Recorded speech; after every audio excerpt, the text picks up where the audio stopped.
Hello everyone, welcome back to my channel. This is Seema Sani. I hope you all are good. Today we will discuss a new poem from class 9 Bihai book, that is The Duck and the Kangaroo, written by Edward Lear.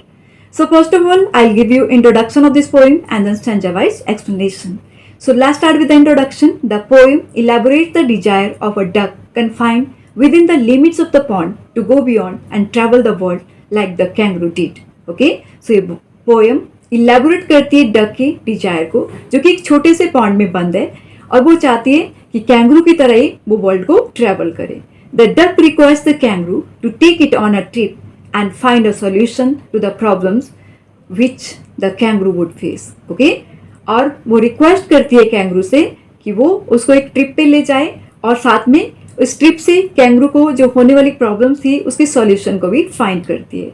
Now stanza wise explanation. Stanza number 1. Said the duck to the kangaroo, "Good gracious, how you hop." Okay, so here duck appreciate the kangaroo. Okay, said the duck to the kangaroo. So duck kangaroo को बोलती है, "Good gracious, how you hop." कि तुम कितनी अच्छी तरह से hop करते हो. Over the fields and the water too. तुम फील्ड पे भी हॉप कर सकते हो, वाटर पे भी हॉप कर सकते हो. As if you never would stop. My life is bored in the nasty pond. Okay.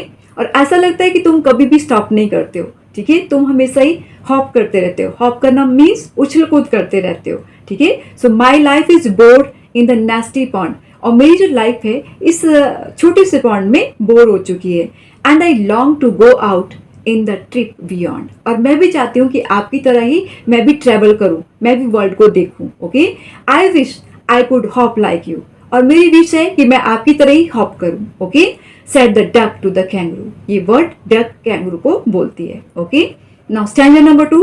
Please give me a ride on your back, said the duck to the kangaroo. अब duck फिर से request करती है kangaroo को कि please मुझे अपने back पे एक राइड करवा दो. I would sit quite still, से नथिंग बट क्वैक. ठीक है, कि मैं कुछ भी नहीं बोलूंगी. ठीक है, मैं एकदम से चुप बैठूंगी, सिर्फ क्वैक करूंगी. So quack is the sound of duck. Okay, the whole of the long day through and we would go to the D and the Jelly, Bo and Lee. These are the name of places. Okay, और बोलती है कि हम पूरा दिन hop करेंगे, पूरा दिन घूमते रहेंगे और हम डी जाएंगे, जेली जाएंगे, बो जाएंगे और ली जाएंगे. Okay, so over the land and over the sea. Over the land जाएंगे, ओवर द सी जाएंगे. Please take me a ride. ठीक है, प्लीज मुझे राइड करवा दो. ओ डू प्लीज मुझे राइड करवा दो.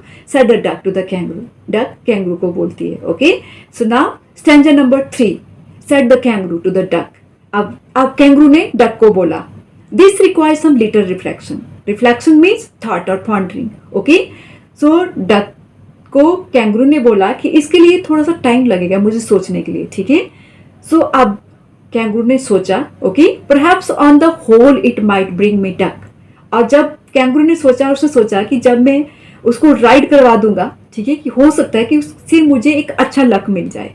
And there seems but no objection, but which is if you will let me speak so bold. Okay, अब कैंगरू ने सोचा. ठीक है, अब उसने सोचा कि मुझे एक अच्छा लक मिल जाएगा.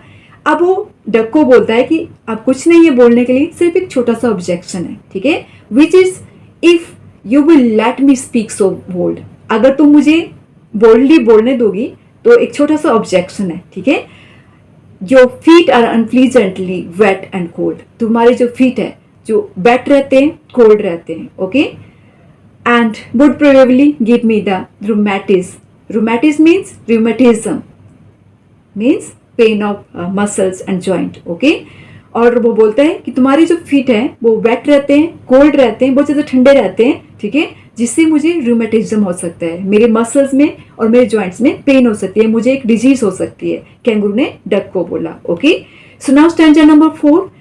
Said the duck, as I sat on the rocks, I have thought over that completely. Okay, so यहाँ पे डक ने कैंगरू को बोला. Okay, डक ने कैंगरू को बोला, when I sat on the rock, I thought completely about that. Okay, कि जब मैं रॉक पे बैठी हुई थी तो मैंने इसके बारे में completely सोच लिया था कि मुझे क्या करना है. Okay, and I bought 4 pairs of worsted socks. और मैं अपने लिए 4 pairs of worsted socks लेके आई हूँ. Okay, विच फिट माई वेब फिट नीटली. जो कि मेरी वेब फिट पे बहुत ही अच्छे से फिट हो जाते हैं.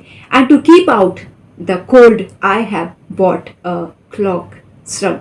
Okay, cloak means shrug. और साथ में ही बोलती है कि मैं 4 पेयर ऑफ सॉक्स लेके आई हूँ जो कि मेरे बैक फीट पे बहुत अच्छे से फिट होते हैं, ओके।